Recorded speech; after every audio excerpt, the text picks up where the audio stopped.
Welcome back to Grimverse History, where we uncover the strange and forgotten sides of history. Tonight we step into Imperial Rome's most carefully hidden rooms. This story reveals how Caligula treated Roman women beyond polite history. The wine arrived before permission was ever requested. 16-year-old daughters attended banquets as political obligations. Silence was survival, carefully learned and quietly rewarded. You recline among senators beneath flickering oil lamps. You feel cushions shift as rank determines distance. You notice his footsteps before anyone looks up.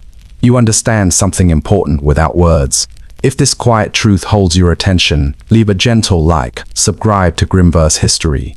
Tell us softly where you are listening tonight.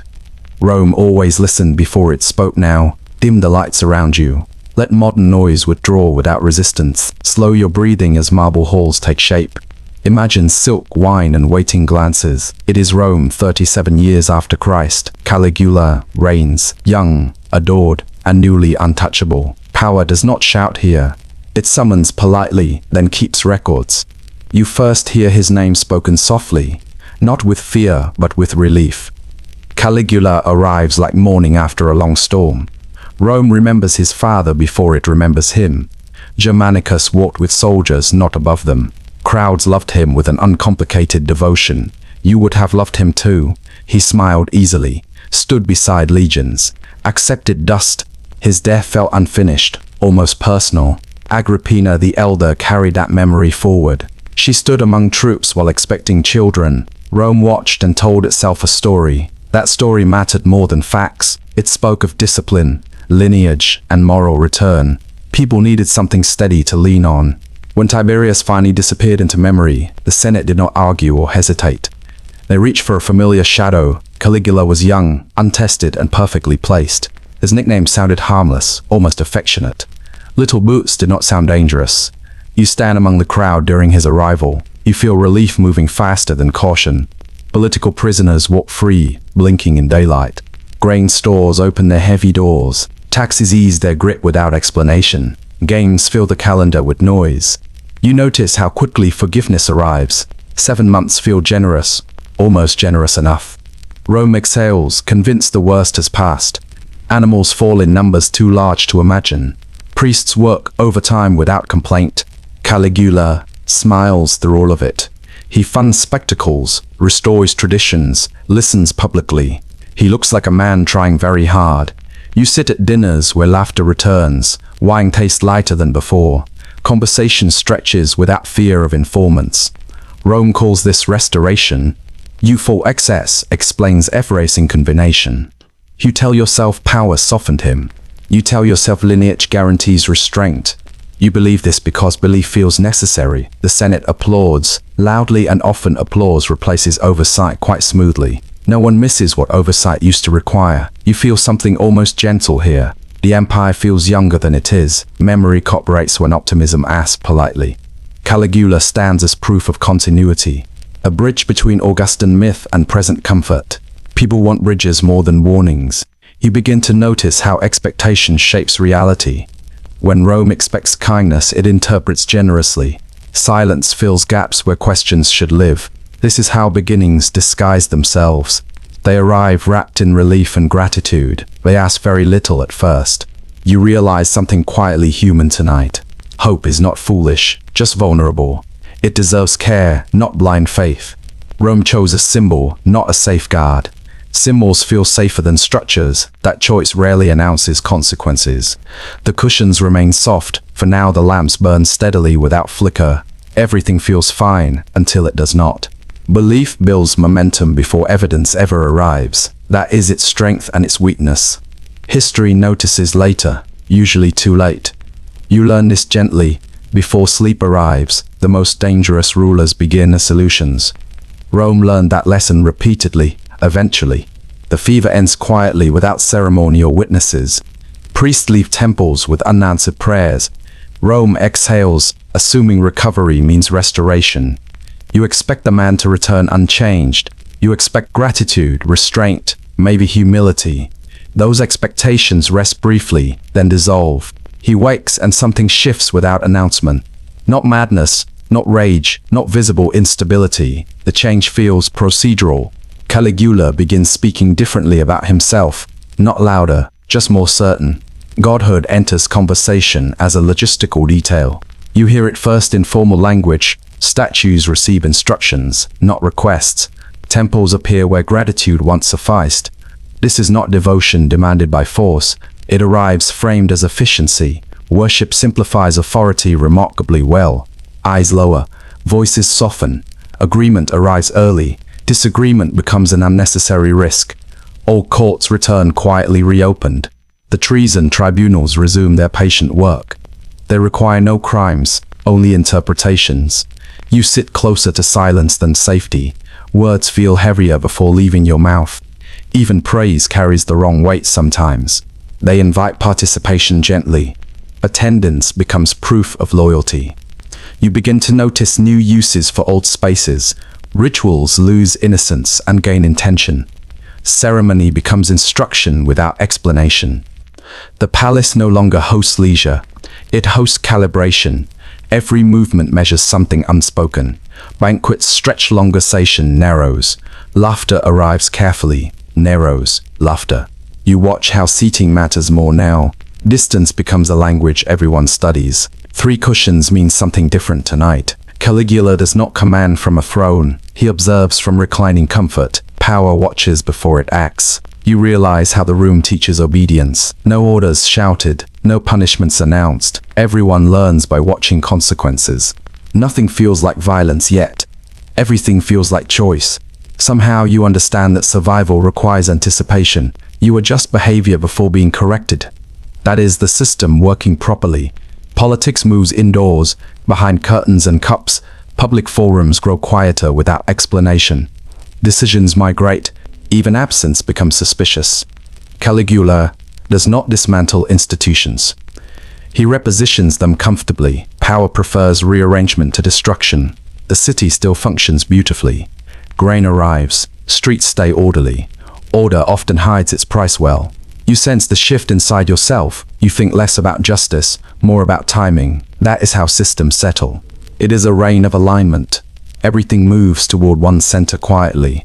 You learn something worth carrying forward. Power rarely announces itself as threat. It introduces itself as convenience. The room remains elegant. For now, candles burn evenly, without flicker. Nothing appears broken yet. Structure replaces outrage. Without resistance, comfort smooths over conscience. You breathe slower. Accepting the arrangement, the palace teaches without raising its voice. Lessons taught softly last longer. Systems do not require cruelty immediately. They require patience and participation.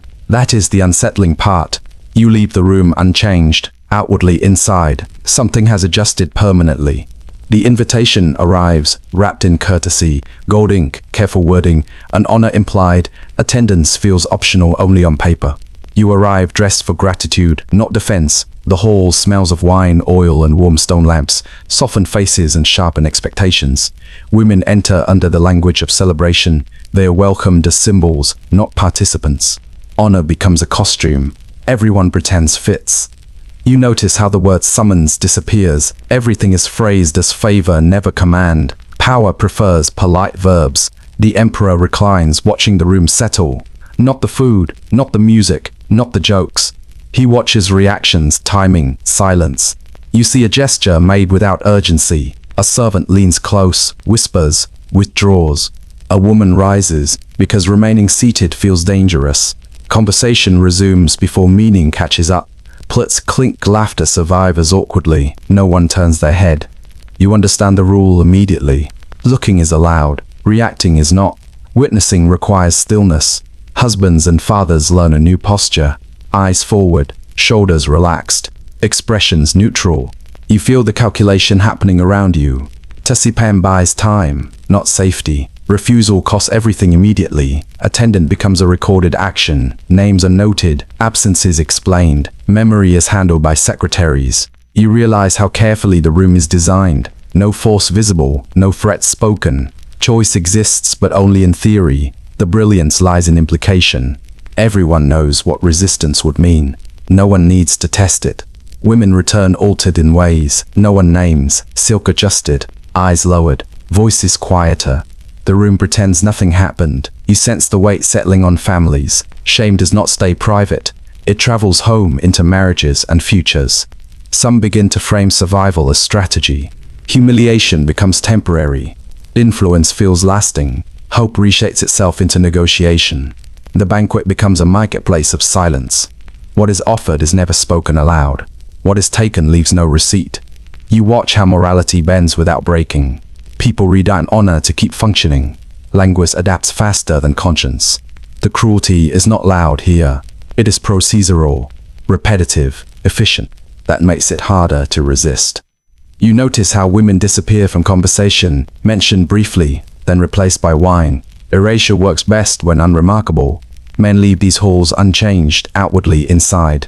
Something rearranges permanently. Complicity settles like dust. The system rewards those who adapt quickest. Promotions follow silence, not protest. You feel the trap closing without noise. To attend is to be counted. To refuse is to be removed. This is not chaos disguised as ritual. It is control disguised as courtesy. That distinction matters. You carry one quiet truth forward. Violence does not always bruise skin. Sometimes it trains people to look away. The lamps burn low as the night continues. The room feels calm, almost civilized. That calm is doing most of the damage. The banquet ends without announcement.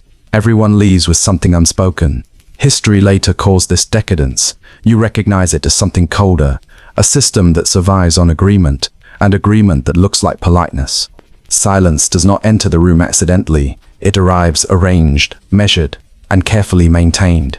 You feel it before anyone speaks. You expect fear to explain obedience. Fear feels dramatic, unstable, unreliable over time.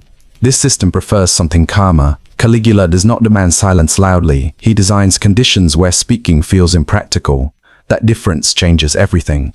You notice how rules remain intentionally unclear. Punishment follows patterns only in hindsight. Certainty would allow coordination, so certainty disappears. One man speaks and vanishes quietly. Another stays silent and receives nothing noticeable. A third complies and gains an unexpected favor. You watch each outcome with careful attention. Prediction is where resistance usually begins. The randomness is not chaos. It is a feature performing its function well. Everyone learns alone, never together. You lower your voice without being asked. You choose words that can survive reinterpretation. That choice feels responsible, even mature. Silence becomes a skill refined through repetition. You even practice it at home. You realize yesterday's silence limits today's options. What you allowed once cannot be denied later. Memory becomes leverage stored quietly. The system keeps excellent records. Attendance, agreement, laughter, and presence all count. Nothing dramatic needs documentation. You are not threatened directly, you are simply reminded of what already happened. The past does most of the work. Collective action requires trust. Trust requires knowing who will stand with you. Silence ensures you never know. You glance around rooms filled with capable men. Each appears calm, thoughtful, privately calculating. Everyone waits for someone else. Caligula rarely punishes groups at once. He prefers individuals selected without explanation. You begin to internalize the system's logic. Survival feels personal, not political. Politics fades into background routine. Rome does not crumble under this pressure. It runs smoothly, almost impressively. Order thrives when dissent never organizes. You notice how language adapts. Words like honor and loyalty gain flexibility. They bend without breaking completely. It starts resembling professionalism. That reinterpretation feels dangerously comfortable. You are not asked to approve anything. You are asked only to remain present. Presence becomes consent through repetition. This architecture requires participation, not enthusiasm. It survives on ordinary compliance. You understand why rebellion rarely forms. No shared moment ever feels decisive. Everything feels too early or too late. The city continues functioning beautifully. Grain arrives. Courts operate, ceremonies proceed. Stublit masks its scaffolding well. You learn something unsettling but valuable. Power prefers quiet systems to loud cruelty. Silence scales better than terror. This does not excuse those who stayed quiet. It explains how quiet became rational. You carry this awareness gently into rest. History often survives on whispered agreements. Empires fall slowly, not suddenly. Rome did not fall from fear. Rome worked efficiently through organized silence. History does not always forget by accident. Sometimes forgetting requires careful, patient work. You can feel the effort in the empty spaces. You search for names and find only titles. Wife of, daughter of, quietly removed. The ink pauses where a person should appear. After the banquets, nothing dramatic follows publicly. There are no trials, no speeches, no apologies. Paperwork does the heavy lifting instead. You notice marriages ending without explanation. Dates stop midline. Reasons remain politely absent. Silence fills the margin where truth once lived. Dowries return home as if unused property changes hands without recorded conflict. Wills receive small revisions with large consequences. You watch identity dissolve through administration. No guards, no violence, no raised voices, just corrections filed by obedient hands. You imagine a woman leaving the records slowly. First her presence fades from inscriptions, then her name slits from family memory. You wonder where she went. History offers no destination, only absence. Absence becomes the official answer. You realize this erasure feels intentional. Mistakes repeat too consistently to be random. Someone wanted fewer witnesses remaining. When power cannot defend itself honestly, it adjusts the archive instead. That solution scales remarkably well. You notice how generosity follows disappearance. Land grants, gold, quiet compensation, arrive. Silence receives its own form of payment. Those who accept vanish politely. Those who refuse vanish less comfortably. You sense how forgetting protects everyone involved. No testimony means no reckoning required.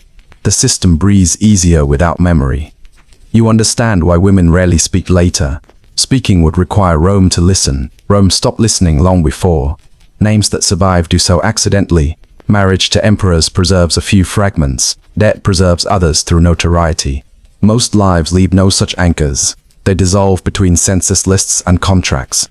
History smooths over what power dislikes. You feel how erasure outlives violence. A moment harms, but absence endures. Future generations inherit clean narratives. You notice how monuments change after rulers fall. Statues removed, inscriptions altered, names scratched. Memory management becomes statecraft. Women disappear unofficially while living. One removal feels justified, the other convenient. You recognize the deeper cruelty here. Survival did not guarantee remembrance. Endurance earned. Silence, not voice. You feel the weight of unnamed lives, not tragic heroes, not cautionary tales, just people edited out efficiently. This is how power avoids accountability. The past becomes negotiable. You sense the human cost clearly now. To be erased is to be unfinished. No story ends, it simply stops. You carry something important into rest. Remembering can be an act of care. Attention restores a measure of dignity. History did not forget these women. History chose to look away. The footsteps fade now. The lamps dim without announcement. The room finally exhales somewhere behind us. Marble cools again. Wine cups rest untouched. On long wooden tables, a palace settles into practiced silence. You can almost hear fabric brushing stone, a distant echo of sandals along corridors. Not loud, just persistent enough to remember. The air carries something unfinished. Not fear, not anger, but unresolved weight. History rarely releases it all at once. You feel the moment loosen its grip, as if a heavy curtain draws slowly closed. No drama, only gentle resistance. The present returns in small ways. A familiar room, a quieter breath. Time folds itself back into place. It feels like closing an old book carefully. Not erased, not forgotten, simply rested. The spine still remembers your hands. If this story stayed with you tonight, you may leave a quiet light behind. Share it softly with someone listening late. Subscribe to this channel if you wish. There are other nights, other shadows, waiting no urgency. History is patient. For now, let the silence feel kind. Let the past remain where it belongs, and let rest arrive without disturbance. Goodbye, and we will meet again.